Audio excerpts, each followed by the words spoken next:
Good morning, 8th. This is Soul Studies, 8th grade for Tuesday. The following is Tuesday's assignment. As always, you know I post early, so feel free to get ahead if you like to. What I ask is that everybody stays on track day by day. I hope everybody has gone by now, watched my video on the plagiarism, just taking exactly what's online and dumping it in yours, okay, is not yours. You may utilize resources. I'll say, watch the following video and reflect on it. Okay, so watch the following video, reflect on it, and if you need to define something, explain it in your own words. I don't need you to provide a textbook definition or a video definition. I could do that on my own. What I want to know is I want to see your deeper understanding. Friday, 4 zeros. Okay, 4 individuals did that. Not sure if people don't, they don't understand. They don't believe I read everything. So what I like you to do is put everything in your words at all times. The only way it can assess you is the way we've been doing it. We're going to have more of that, but really, really truthfully, make it yours. Here's what we're going to do. Number 1, let's correct page 709, numbers 1 through 7. Let's do that right now. If you have not done so, if you have not completed these questions, please pause the video and do them first. Okay? At the end of the video, I'll tell you the second part of today's. There are 2 parts for today, so please watch, listen, and write carefully. Put a star next to number 1. Okay? Number 1, A. 14 points. The 14 points were the outline of President Woodrow Wilson's peace plan. It is the outline that President Wilson had for peace, not just for the United States, but for the world. League of Nations, B. You want to put a star next to B as well. This is a proposed General Association of Nations. It's Wilson's 14th and most important point. It's the 14th point, but it's the most important point. Why is it the most important point? Because it's that League of Nations. That's the General Association of Nations working together to strive for that lasting peace that Wilson wanted. Not just for the nation, right? But for the world. Again, all these should really have a star, or you can highlight the terms. All of these first 4 are essential. C, Big 4. The leaders of the Allied nations. The leaders of the Allied nations, okay? The Big 4 are right here. England, United States, France, and Italy. They are the Big 4. E, Henry Cabot Lodge. D,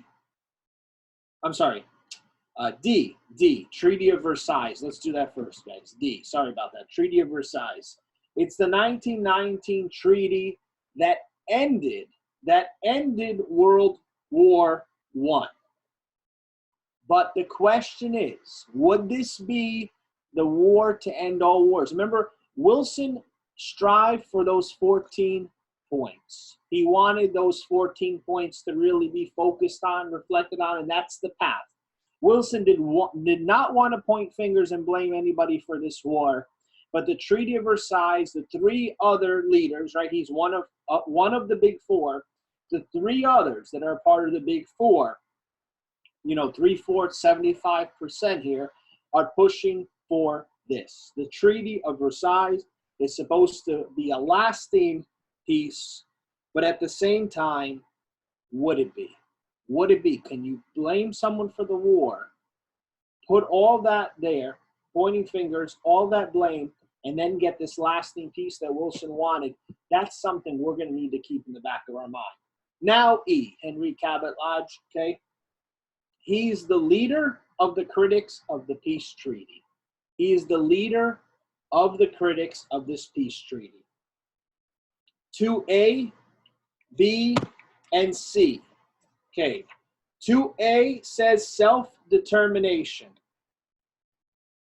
self-determination, the right of national groups to have their own territory and form governments. Self-determination, the right of national groups to have their own territory and form their own government. B, reparation. Reparation, okay? Who's going to pay for the damages of the war? Okay? Germany, right? The Allies said Germany must pay. Germany must pay. They are to blame. And these allies insisted on large reparations. Reparations are cash payments for the losses suffered during the war. To think of reparation, repair, right? They want these cash payments to repair for the damages done in the war. Isolationists are people who wanted the United States, okay, specifically referring to people in the United States. They're people who wanted the United States to stay out of world affairs. They wanted them to stay out of world affairs. Those isolationists did not support the League of Nations because they wanted the United States to stay out of world affairs. And if there was a League of Nations, the U.S. would be deeply involved in world affairs. Therefore, they did not support it. Let's move on to 3. Describe the major points of Wilson's peace plan. Describe the major points of Wilson's peace plan. Number 1, you see it here. It's number 1 here as well. No more secret treaties. No more secret treaties. He wanted to end any secret agreements between any nations. He wanted an open seas, yes, protected, but open seas. Open seas. This would allow for free trade. You'd have to have free trade as well. Would allow for free trade. And then if you take a look at number 2 here, Wilson's plan to place a limit on arms. He wanted to place limits on arms. He believed that countries should reduce the size of their stockpile, okay, of armies, and reduce the size of their armies. So go ahead, reduce the amount of arms that they have, as well as reducing the size of their armies to limit that increased tension. Self-determination is another one. Take a look at point 3 here. Self-determination, it says here that it should allow people of the same nationality to govern themselves. One nationality should not govern the others. And then point number 4, which is here as well, all countries should belong to the League of Nations, right? Something that isolationists disapproved of, but Wilson believed that the country should be part of the League of Nations. So please have those written down. Number 4, why did Wilson's plan run into trouble at Versailles? You may want to have a star next to this one or highlight some points here, because here are Wilson's 14 points, right? This is his plan. You may want to make sure you have this clear. This is his plan for a new world order for peace in the future. Not just for that moment, but this can bring peace in the future. This can make World War I truly the war to end all war. Now, Wilson wanted peace without victory. He wanted peace without victory. Basically, his plan ran into trouble. It was idealistic. It was that peace without victory. At the same time, the Allies wanted revenge. The Allies wanted someone to blame. The Allies wanted to make sure that they can see, in a way, to get reparations for this war. Who are the Allies going to blame? Well, Germany. The other Allies, right, Wilson's one of 4. The other 3 are going to say, we want revenge. Who do they want revenge on? Germany. We want reparations. We want payment. Who's going to pay for the damage? Germany is. Remember, what you do need to take note of here, you may want to jot this down. The war was not fought here in the United States. I believe we all know that. But all of these other nations all of these other nations here have great, in the sense of, you want to say greater damage done, any countries in Europe would have had that physical damage done on their territory. Many of those countries, right? The United States, the war wasn't fought in the United States. So you would not have buildings and sheer destructions in towns or cities. You would still have a great amount of deaths, but remember, U.S. wasn't there from the beginning. So you have these other three nations who want to blame Germany, and they also want reparations to pay for the damage that they have done. Number 5, why did the Senate reject the Treaty of Versailles? You need to make sure you know that the Senate is the one who rejected it. Many feared that Article 10 called for a League of Nations. Okay? Many feared that Article 10, which called for a League of Nations to protect any member who was threatened, could involve the United States in future European wars. Congress felt that if the nations are going to work together as a team, that the U.S. could be pulled into a conflict in the future that didn't involve them, but involved another country, specifically a European country that had some issues, had some tension with another, that all of a sudden, that if they went into war, this would bring in the United States into that war or into that conflict. They also wanted Congress to have the power to decide on a case-by-case basis whether the United States would follow League policy. This League of Nations requires these nations to work together. But Congress is looking at this and saying, you know what? No, specifically the Senate is looking at this and saying, you know what? We want the power to decide on a case-by-case basis whether the United States is going to follow this League policy or not. They want to see what the situation is before the United States is, in a way, right, they would be nearly forced to be involved in a European conflict and pull the United States in potentially to a greater conflict. That's what many individuals in Congress wanted to avoid. 6. Before we go on to 6, let's read the main idea.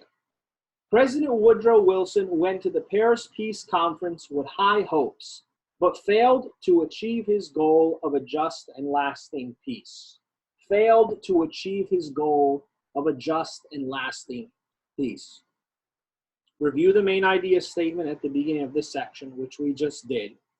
Then write a paragraph explaining why you believe Wilson failed in his efforts to win a peace without victory. Why do you believe he failed? Your answers may vary here, but I'm going to give you some big points. I'm going to ask you to jot them down if you don't have them. Okay? You need to recognize that President Wilson is one. That's one nation. One individual, yes, but he's representing the whole nation, right? That's one nation. He was one. And he was overruled by the Allies. The Allies, the other parties, they wanted revenge. They were more interested in revenge than a lasting peace. That's a big one you may want to highlight. The Allies were determined to seek revenge. They were more determined to seek revenge than a lasting peace. Later, you do need to know, when dealing with Congress, he refused to compromise. He refused to compromise, okay, to gain at least a partial victory. So Wilson wasn't going to compromise here.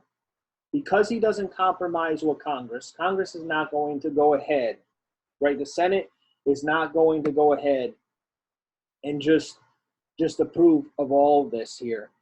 They want to have some kind of compromise, some that they will approve of, some others that they won't. Wilson is basically refusing to compromise to gain at least a little part of the victory, and then therefore you have, thus he's left with a total defeat. 7A and B, remember these are supposed to be a little longer too. 7A lists 3 ways the Treaty of Versailles punished Germany. You may want to put a star here Because if Germany feels punished, right? Think about if you feel punished. You're just going to back up? Are you just going to sit back? Or are you going to retaliate stronger than ever before? That's something to keep in mind, okay? Keep in the back of your mind here. Germany, number one, had to accept full blame of the war. You may want to highlight this one. Germany had to accept, okay, we're taking the full blame of this war. We're taking all of it. We're taking all of it, okay? Number two, they needed to return territory to France. So all of a sudden, some territory gained, during this war, gained from France, they're going to have to return. Three, they're going to have to pay large reparation. They're going to have to go ahead and repair the damages done, right? Pay out to repair the damages done financially with money that they don't have. With money that they don't have because they need to pay for the damages done in their own country, how are they going to pay for the others? So you want to jot that down. They're going to have to pay very large reparations, and in turn, they're going to have to give up various colonies that they have.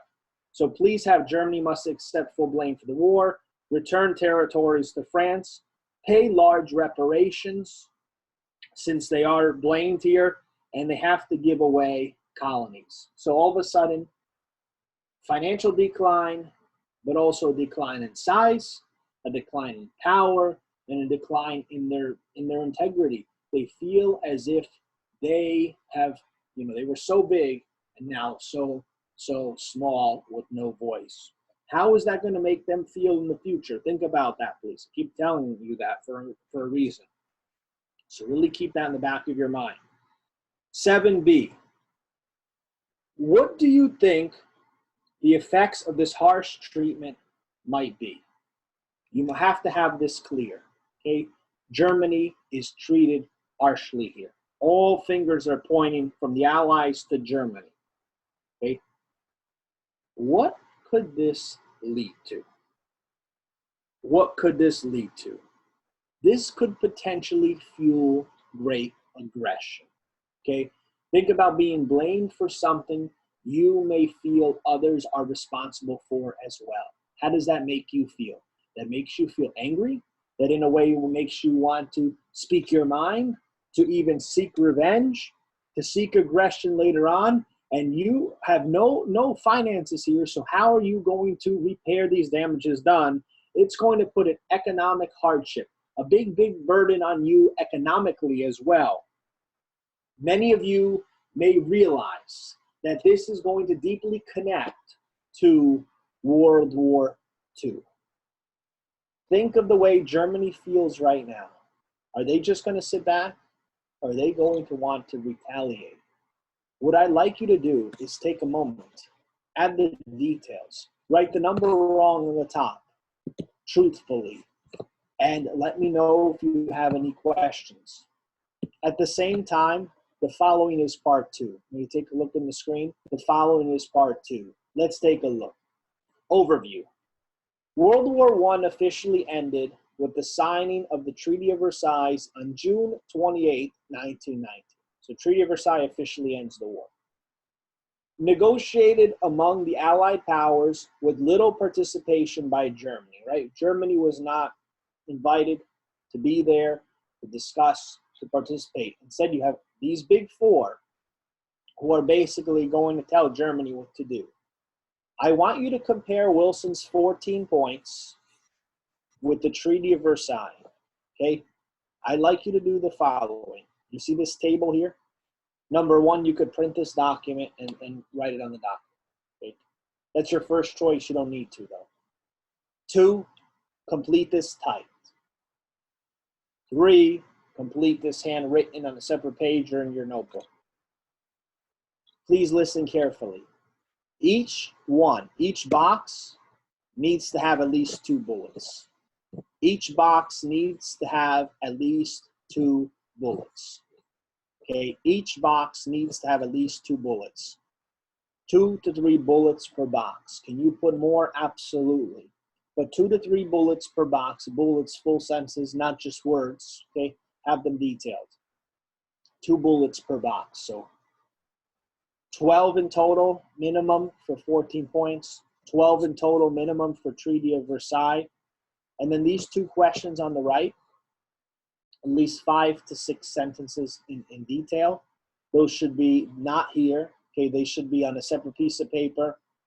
That's a big question there. Look at the first one. What is the big difference, and why do you think they're so different? So what's the difference between the two? What makes you feel they're so different? You could use the textbook to help you too, but up here is going to help you as well. Okay.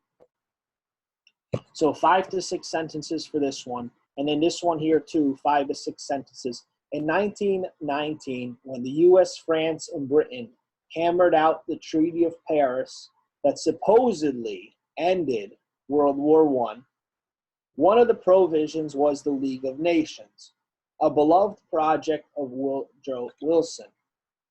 It was decided that members of the League would be required, here's the big one, members of the League would be required to go to war against any nation that attacked another member of the member nation. This is what I mean by this. This is what I mean. Let's say Italy is there, right? And the United States is there. If Germany attacks Italy because the United States is on this team, this league, the U.S. would have to go help Italy. The U.S. is automatically involved in this war. The same thing if Germany attacks the U.S., Italy would have to come and help the U.S. because they're a team. Congress refused to go along with this plan. Congress refused to go along with this plan specifically because they felt the U.S. wouldn't be involved in too many European affairs and be pulled in time and time again. Why do you believe Congress felt this way? Why do you believe Congress refused this League of Nations? 2 assignments. Number 1, correct your work from last time. Number 2, the worksheet, bullets, 2 to 3 altogether in these 2 questions, 5 to 6 sentences. Let me know if you have any questions. Have a great day. Stay focused, and please don't plagiarize.